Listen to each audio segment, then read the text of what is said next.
everybody who is, let's say, closely familiar with this history and work cannot think that it's possible to vaccinate. It's impossible to vaccinate for anything.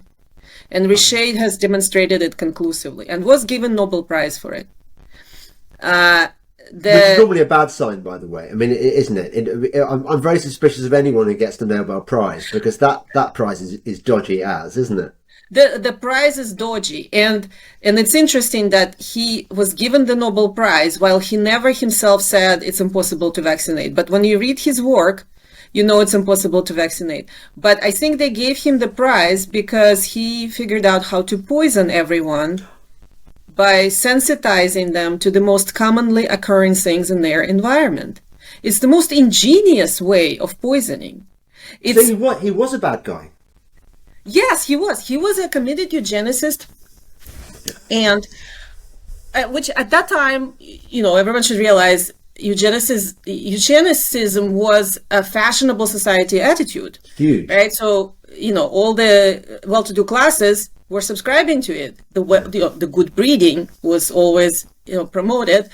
And at the time, the sentiment was, well, how can we help the poor classes being less dirty and less numerous? Okay. And so yeah, make them less numerous, aka kill them.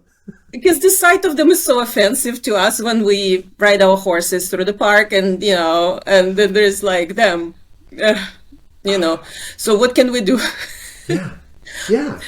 What can we do about it? And what can we do about it became into, let's figure out how to control their overbreeding, because they tend to reproduce too much, and they tend to live in crowded conditions, and they tend to have poor hygiene and no sanitation. So instead of working on those issues, they all decided, let's vaccinate them. And actually the same thing continues with Bill Gates in Africa and India for the same reason, right? Yeah. But all of these thoughts extended now to us, to normal people, right? Now all of the globalists and this, elites, I don't call them elites, but they all think of us that way. That's what people need to understand. The eugenics never went away. They all still think that way. They all still think that they should poison us and limit our reproduction because, we're polluting the earth now. We're causing the climate change, whatever those ideas are. But they're brainwashing themselves and their followers into thinking that this is actually acceptable. It's acceptable to poison people. It's acceptable to sterilize people. It's acceptable to lie to people because it's for the greater good, Yeah.